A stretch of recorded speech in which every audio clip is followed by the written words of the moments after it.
many of us want to make changes in our humanity only. We trust our skills, our knowledge, our money, whatever, our connections. Right.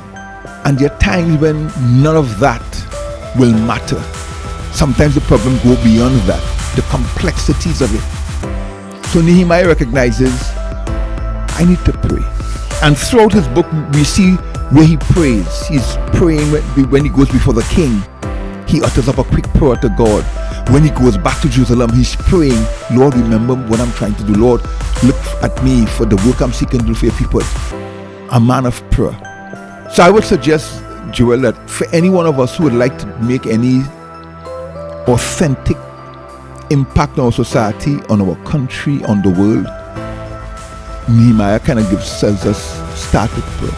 Submit your plan, your life, your motivation to God for guidance, for direction, for sustenance, for wisdom, as the case may be.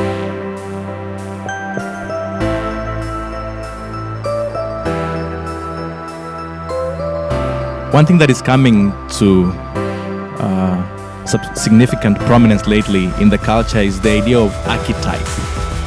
The fact that all of us in some way fit into a story. And part of our journey or our pursuit is to realize what story we are living, right?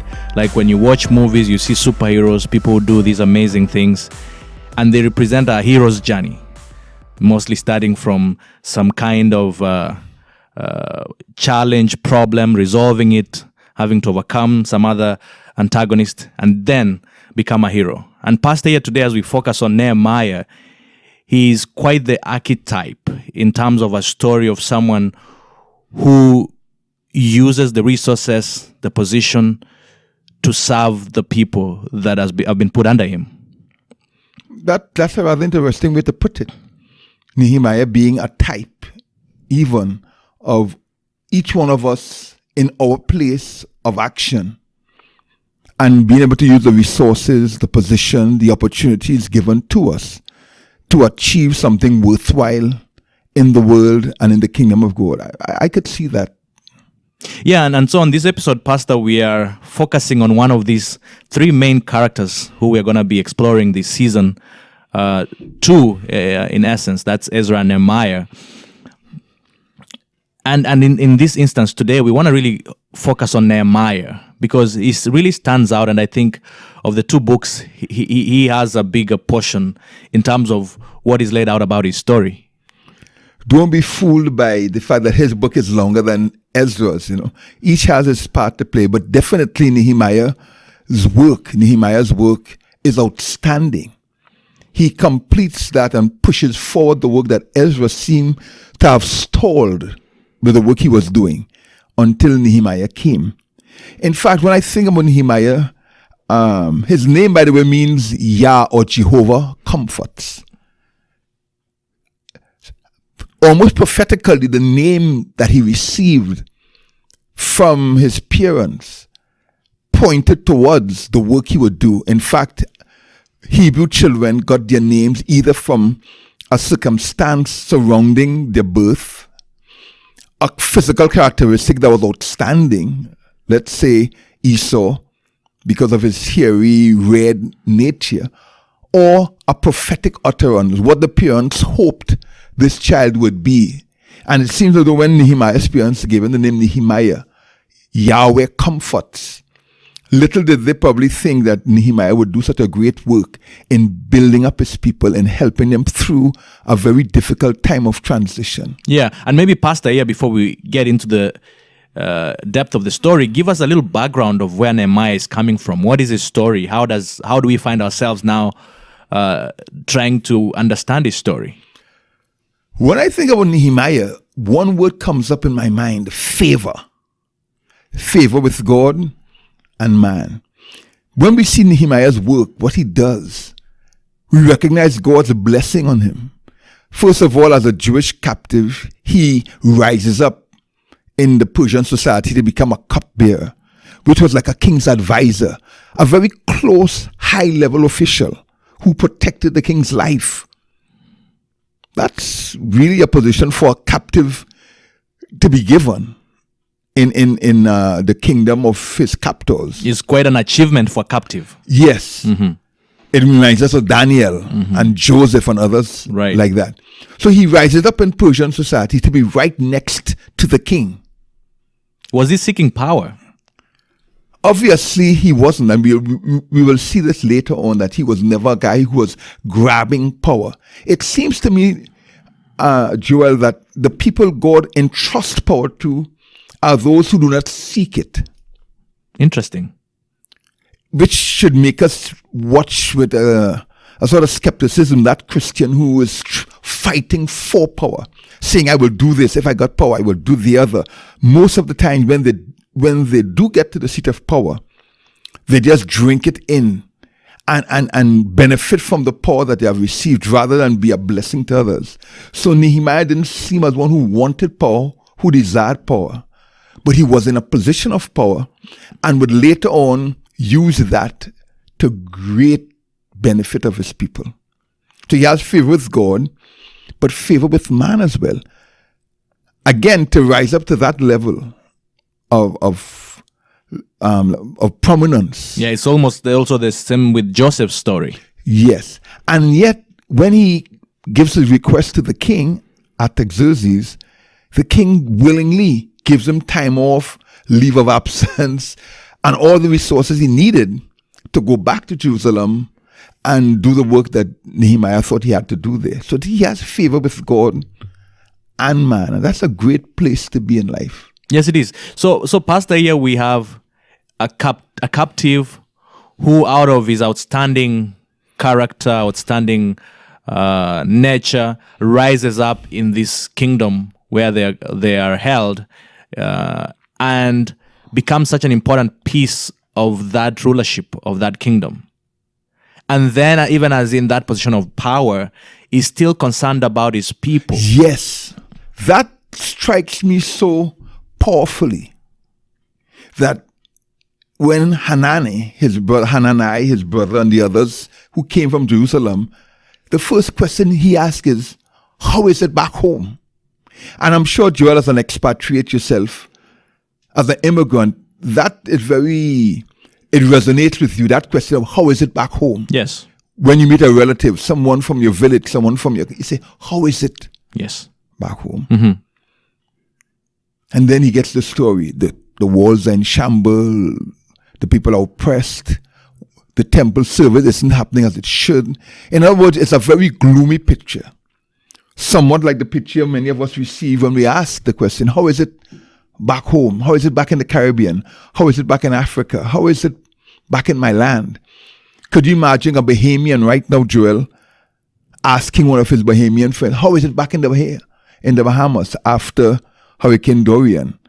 So we see that concern, but it doesn't stay as simply, how is it back home? Thank God I'm here. Have you ever met people like that? Yes. Maybe I'm one of them. Far too many of us are one of them. Yeah. How is it back home, man? It's tough. And in your heart, you're thinking, oh, thank God I'm here. Thank God I left that. I'm living now in the US or whatever have you. This was not Nehemiah's heart. Mm-hmm. Which, let us jump straight in. Nehemiah 1:4. Could you read that first, please? It reads, so it was when I heard these words that I sat down and wept and mourned for many days. I was fasting and praying before the God of heaven. Yes. This is right after he has received the news of the difficult state of his country, of his people. Yes. He doesn't shrug it off. He doesn't praise God, look at me, I'm in a good position. He goes into fasting and prayer and weeping. And he prays one of those beautiful, eloquent prayers in the Old Testament that I would invite our readers to look it up in Nehemiah 1 from verse 5 to 11. Where he says, Lord, we have sinned. That's another thing I noticed with Nehemiah and most of these great men like Daniel. They never separate themselves from their people. They include themselves as part of that corporate, communal, ethnic sin. They are never self-righteous. They don't think themselves to be better just because of their position. Right. So they're like, Lord, if only you could change these people, these wicked people back in Jerusalem. He says, Lord, we have sinned. Yeah. We have disappointed you. We have broken covenant with you. Help us, restore us. We repent. It's a spirit you can't force on someone. It's a spirit that is born from true humility and love and caring for your people. And when we think about the political climate today, when we think about those of us who have left our countries, let's say to come to America for a better life, quote unquote, it makes you wonder, where's our heart? Do we really have a heart for our people? Are we really honest in saying we came here to prepare to go back and help and make changes? And when we do find ourselves with that master's degree, that doctorate, when we do find ourselves with that 6-figure income, do we really go back and help? I'm not telling anyone to feel guilty or to beat up on yourself. I'm just saying, when I look at Nehemiah, I see someone who never, ever severed himself from his roots. Which is also telling of his character, Pastor, because all around here, I think even in this episode, we are going to really just be going around the different aspects of how he stood out as an individual and as a leader. Yes. So the first thing I noticed about Nehemiah is that he's a man of prayer. It sounds kind of trite. And when I was preparing this lesson, Joel, I was saying, yeah, everybody said that he's a man of prayer. He takes things to God in prayer. And I was kind of like trying to steer away from that. But then I realized, shouldn't prayer be a foundation to any great work that is done, any man of God, anyone who wants to make changes in the world? Shouldn't we count on the power above all power? I was actually thinking earlier about, I don't know if it's Martin Luther King Jr. who made the statement that, whenever I start my day and realize how much I have to do, I realize how much I have to pray. Right, yes. Too many of us want to make changes in our humanity only. We trust our skills, our knowledge, our money, whatever, our connections. Right. And there are times when none of that will matter. Sometimes the problem go beyond that, the complexities of it. So Nehemiah recognizes, I need to pray. And throughout his book, we see where he prays. He's praying when he goes before the king. He utters up a quick prayer to God. When he goes back to Jerusalem, he's praying, Lord, remember what I'm trying to do. Lord, look at me for the work I'm seeking to do for your people. A man of prayer. So I would suggest, Joel, that for any one of us who would like to make any authentic impact on our society, on our country, on the world, Nehemiah kind of says us, start with prayer. Submit your plan, your life, your motivation to God for guidance, for direction, for sustenance, for wisdom, as the case might be. And I really appreciate that you even added the word motivation, because it does occur to me that there are many instances when we even want to do things with the wrong motivation. Good things, even in that instance. Yes. Right? We may want to go and change the country, but the motivation is that someday we will have this big influence, right? The motivation not so much that we are concerned for the people. So even praying for our own motivation becomes such an important piece of purifying us and preparing us for the purpose. My legacy. People like to say that. What would be my legacy? If you're only interested in your legacy, there are times when you would need to stand firm and you will compromise. There are times when you would need to compromise and you would stand firm because your vision is too self-centric, so to speak. So when we pray for our motivation, it begins to purify us of the selfishness that can disguise itself as altruism. It cleanses us and protects us from the selfishness that could disguise itself as altruism, as nobility, even as humility, because pride sometimes masquerades as humility. So that sense of prayer really sets the foundation for man to purify himself, to examine himself. Because some of these journeys can destroy you as a person if you're not centered spiritually. Yeah, and that's the challenge, Pastor, because again, as you laid it earlier on, the complexity of the problems is so large, is so much that unless you are anchored to something much deeper than an immediate drive or an immediate desire to achieve a goal, you can easily be torn up by the forces of the situation. So while I wanted to run away from this, he prayed, we all pray, something in me said, no, Skip, that's critical. It's crucial. And do not overlook the fact that when this book was being written, the author felt it necessary to slap her right up in front, that the first thing Nehemiah does when he is confronted with the situation in his country and what has to be done is that he fasts, he prays, he laments, he repents. That's a lesson for me. And I hope for those of us who look at our church even and say, I don't like how our church is going. I see so much worldliness in the church. Or I don't like how our world is going. I see so much selfishness in our politics. I don't like. The lesson is, first of all, seek the one who has all power, all wisdom, and all grace before even attempting anything. Because it's a long journey. Yeah, and maybe, Pastor, not to belabor the point, but I think this is also important. It's something that maybe will sound controversial to even some of our listeners, but as I've thought about prayer over the course of the last few years, one thing I've also realized is the purpose of prayer, as we have been talking about, is to really bring you to face yourself in some way.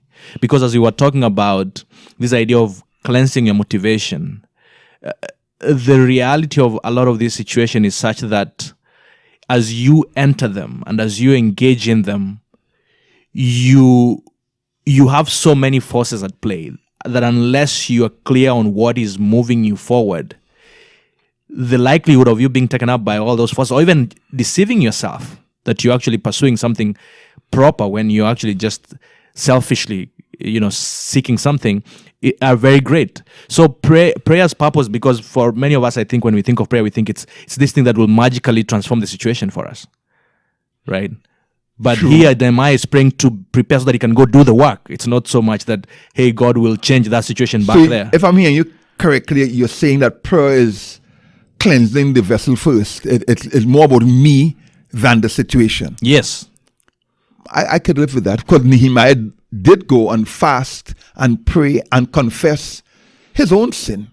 For let's be honest, sometimes we get so carried away with the comfort of our new life, of the success we are having, that we really do not dedicate as much time to God and his work as we once thought we would, if only life could get better.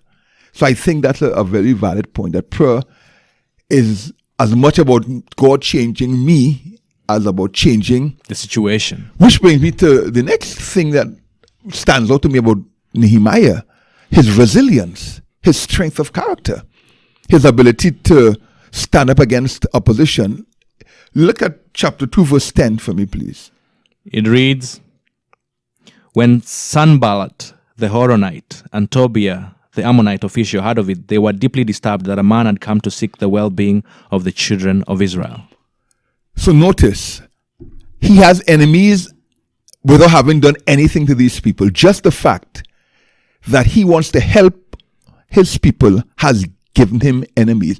We can go a whole long distance right here, Joel. The enemies who will come at you without you having to have done them anything. There are people who will hate you simply because you are prospering, because you are righteous, because you're kind, you have a good family. There are people who would just not like you. Even who will question your motivation. Yes. And unless you have done the thing that we've been saying, you've prayed and understood why you're doing these things, you can easily be kicked off balance. Yeah. Thrown off balance. In fact, quickly read 6:3 for me, chapter 6, verse 3 and 4. That reads, so I sent messengers to them saying, I am doing a great work so that I cannot come down. I sent messengers to them saying, I am doing a great work so that I cannot come down. Why should the work cease while I leave it and go down to you? This is speaking about the fact that his enemies started to spread lies and rumors about him. And then they said, come, let's meet. Let's have a sit down. And then Nehemiah says, no, I'm too busy to have a sit down with you guys. That's what this verse is speaking about. So our readers could read chapter 6, read chapter 4, verse 7 and 8. To give the full context. Now it happened when Sanballat, Tobiah, the Arabs, the Amorites, and the Ashdodites heard that the weights of Jerusalem were being restored. The walls of Jerusalem were being restored, and the gaps were beginning to be closed, that they became very angry. And all of them conspired together to come and attack Jerusalem and create confusion. Need we say any more here? People want you to stay down. If people have you as that person in a corner, they don't want you to come out and show your true worth. They get angry and they become your enemies. And I have to confess, Joel, that in my ministry, I made the very big mistake of seeking to win over those who chose not to be won over. Somebody once said, rumors, your friends don't need them, and your enemies don't care to know about them. In this sense, when there are rumors spread about you, your friends don't need explanations, and your enemies don't care to get any. So what happens is, when there are rumors spread about you, if you find yourself using up a lot of mental energy and emotional energy trying to answer every rumor, every lie, every innuendo, you wear yourself out, because those who love you, Joel, and care about you, they don't need the explanations, because they know you. They will say, no, I know Joel. Yeah. He's not that kind of a person. Which is difficult, Pastor, even as you say it. It's difficult to maintain that kind of sense of stability and lack of concern for what's going on around you. This rumor mill that is building on around you. I agree. And Nehemiah did send letters and said, hey, you guys are making up stuff. Mm-hmm. He says, the king gave me authority. What you are saying is wrong. But after that, he had nothing more to say. In other words, when they said, Nehemiah, we understand you have come here to build your own kingdom and rebel against the king, and you have come here on your own agenda. Nehemiah said, hey, you guys are making stuff up. I came on the king's orders, the king's blessings. These are the letters he gave me. So you're just making stuff up. And Pastor, just a point here that maybe, I don't know if it's off the road, but one thing I discovered even from back where I come from, my country, and a lot of the third world countries, the people in power actually want people to be suffering and struggling, because that is part of how they maintain their power. So whenever you come from outside to really support, to really help people rise up, you become an enemy instantly. Wow. I can see that. I experienced that in my ministry. I experienced that in my life, where my motives were clear, my motives were good, but people began to misjudge deliberately, even to add, to send out innuendos, because you were taking power away from them. Mm-hmm.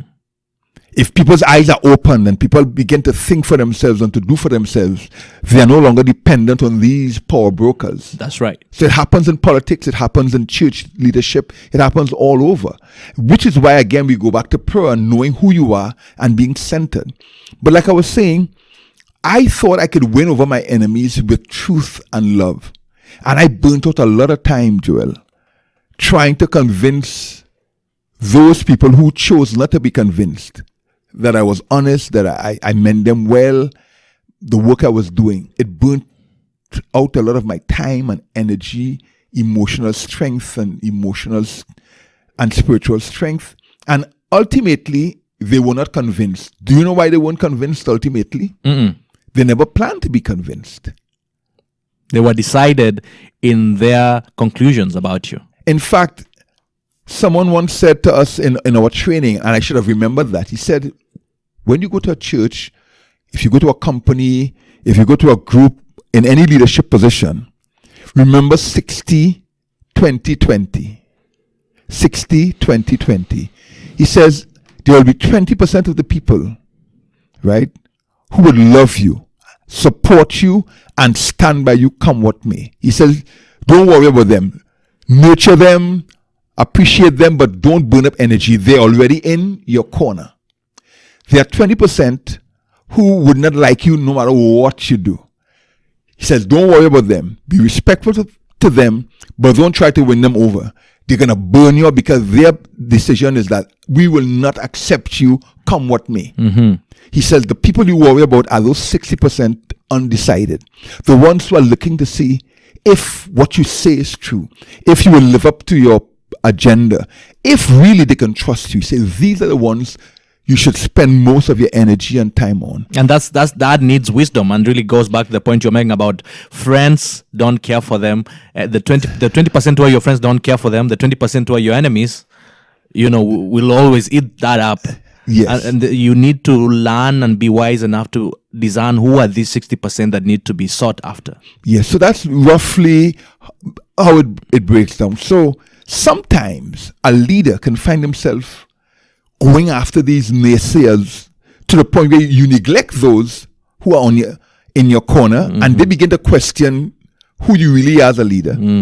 And you confuse the 60% because these 20 are burning you up and you're not given the time here. So Nehemiah was wise enough to know, I can't be distracted. So he said, I can't come down. I've already told you what the truth is. I can't leave what I'm doing to come and speak to you. So I am telling my leaders here, pastors, elders, deacons, people who are in leadership position, do not waste too much time sitting around table discussing issues that are clear. Issues that keep coming up and up again. And no matter what you say, somebody brings another angle and you get burnt out. Nehemiah teaches us that. Resilience against the attack. Resilience in that is not discouraging me, but also I am not being distracted from the work I'm here to do. Yeah. I'm not going to waste time talking and talking and talking. Yeah, so being the protagonist, that he is resisting those antagonistic forces to his cause. Yes. And that's something we need to know. In a sense, Donald Trump is a bad example of the principle I'm talking about. He is so intent on his way, our president. He knows there are people in this corner who will stand firm, and he doesn't care anything about these Democrats and what they say. Do you notice that? It's like, this is what I'm saying and this is what I'm doing. Because I have my people who I know in my corner. I'm going to try to work on these others in the party base who are maybe not so sure. And while that's probably a negative picture of what it means to be resilient as a leader and be focused, it still tells us about what it means to be so focused that you will not be distracted. That was Nehemiah. Yeah. So what are these other characters, Pastor? Because I think that these form a very good basis to other aspects of Nehemiah that were shining out. So let's look at it. Planning. Leadership and planning. When Nehemiah saw the need, he didn't just jump in. Hey, yeah, let's do something. He went to the king and he said, this is what I would like to do. Time doesn't permit us to read it all, but I would just say chapter 2, verse 6 and 7. If you have that, we could probably just read that quickly.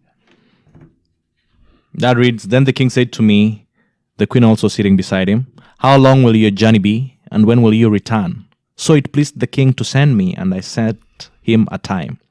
Furthermore, I said to the king, If it pleases the king, let letters be given to me for the governors of the region beyond the river. They must permit me to pass through till I come to Judah. And if you read chapter 3, which we won't do now, but I'm encouraging our listeners to read it, you will see that when he got to Jerusalem, he goes and he surveys the walls, the condition of the walls, and he recognizes what needs to be done. So Nehemiah was a planner. You can never be an effective leader, Joel, if you do not plan and plan properly. Are you with me still? Yeah, and yeah, it really, in saying even planning, you're saying in taking time to be proximate to where the challenge is and understand the scope of it, the nature of it, and not just shoot solutions from a distance. Right. So he recognized he needed letters of safe conduct because he would be traveling through enemy territory, so to speak. He recognized I would need timber. I would need resources. I would need this. So he has already thought about his needs. And so he goes before the king and says, these are the things I will need. And you've been there sometimes when someone comes to you and they say, I need $25 to do this. And then they come back next day. Actually, I need $5 more. It's okay. And then they come back again. I didn't realize we would need this. Can I get another $10 more, you begin to question this person's ability and integrity. So Nehemiah sat and planned. Then when he got to Jerusalem, before he told anybody anything, and that is a good point here, Joel, that sometimes as leaders and as those who have a vision, we talk too much, we talk too soon. Nehemiah doesn't tell anybody why he's there. He gets to the city, and that very first night, he gets on his donkey, and with just about 2 trusted confidants, and he begins to travel in the night, so nobody's seeing what he's doing, to see the condition of the walls, what needs to be done. And he's formulating his plan. How are we going to tackle this? Why? Because in the embryonic stages of a plan, of a movement, it is the most vulnerable, which is why when a woman is pregnant, she's most vulnerable, that pregnancy, in the first trimester, for her to abort that baby. So you have to be very careful, because too many people coming into that kitchen, so to speak, too early in the game would just destroy it. Too many voices, too many opinions.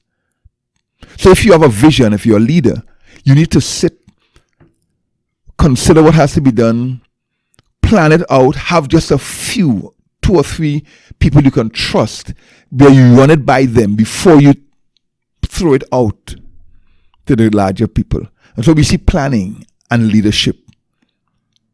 Nehemiah also had integrity, because while he was governor of Judea, of Jerusalem, he said, I never ate from the portion that was mine. In other words, this was mine as governor, but I didn't take from it. Not me, not my family, not my relatives.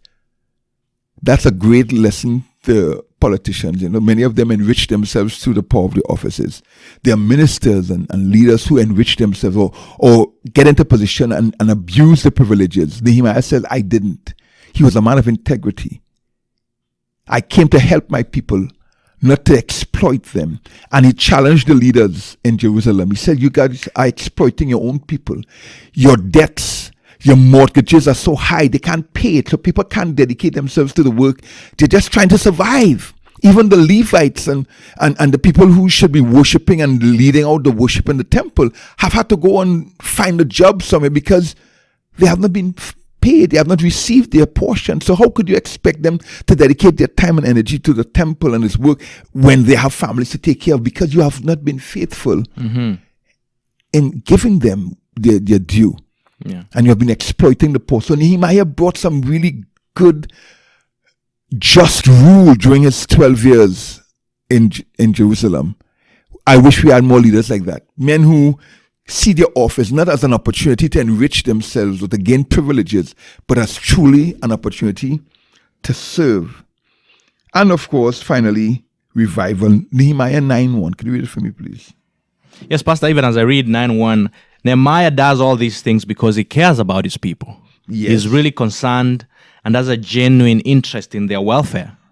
He does.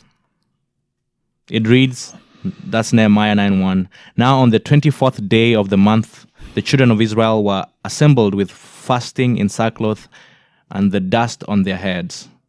And with dust on their heads. Then those of Israelites' lineage separated themselves from all foreigners, and they stood and confessed their sins and iniquities of their fathers. Yes. What do you see happening here? There's a kind of self-introspection and prayer and deep. Is this just one person in his communal? Corner? Yes. I would call it corporate revival. Corporate revival. Where the group comes together and say, hey, we need to change. There's repentance, there's confession. When there's good leadership, Joel, the leadership that is spiritual, leadership that is honest, that is caring, that is thorough, leadership, and we're going to look at Ezra next week, leadership that lifts up the word of God, the result is always a sense of revival. People begin to feel again the passion and the joy and the hope that they had when they entered the church, when they accepted Christ. And that is what leads to Reformation. Reformation without revival is legalism. Revival without reformation is emotionalism and sentimentalism. We need to blend them. Revival is when my emotions are stirred, my spirit is stirred. I recognize there's need for change. Reformation says, okay, now that you have been stirred, let's act on it. Let's go forward in faith and make the changes that are necessary to take us out of this pit that we've been in. So, under the leadership of Nehemiah, with Ezra's work as a scribe and priest teaching the people, and Joshua and Zerubbabel, all who went before, and it seemed like nothing was happening, there's this call where the people themselves are saying, we need to make some changes. Some of the changes was putting away their foreign wives, not exploiting the poor, giving a faithful tithe so the Levites could be taken care of, lowering the interest rates on the people. But with that reformation, where people now are not under a financial burden and a social burden, people can now begin to think higher thoughts and expend energy for more noble pursuits rather than simply trying to survive. And we see that today, Joel, sometimes. There are some people who are just trying to survive. So that mother would really love to come to a revival meeting. She would really love to accept your call for her to be a deaconess, but she's just trying to survive. So she's doing 2 jobs to take care of herself and her children. There's that man who has to take care of his family. He has a kid in college and he wants to be more active, but trying to survive. And maybe part of the enemy's attack against the church today that has the church very anemic and very much like Nehemiah's Jerusalem in the time of Nehemiah is that most of us are simply just trying to survive. Most of our energies and our time is spent just trying to make it to work one more day so I can have money to pay my rent, to buy my food, to pay my bills. That robs us of the time we need for noble thoughts and aspirations, for the greater picture things, the bigger picture aspects of life. It robs us of that emotional and mental and spiritual energy needed to begin to grasp and to glimpse God's work. And so in Nehemiah bringing that kind of justice to Jerusalem, it was allowing people to not feel that oppression, economic and social oppression. So now they can begin to think about themselves as God's people. So hopefully today, for those of us who are in leadership in our churches, in our jobs, maybe you're a supervisor, you're a teacher, you're in a position of authority, look at Nehemiah's life and let that inspire you. If you're an elder in a church, let Nehemiah's life inspire you. Are you serving others or serving yourselves? Are you a man of prayer who really seeks God's wisdom and grace and strength? Are you somebody of integrity? Do you really care about those under your leadership? Are you a planner? Are you someone who thinks before you act? These are some questions we should ask ourselves if we would see God's church revived, reformed, and being an effective instrument in this world today.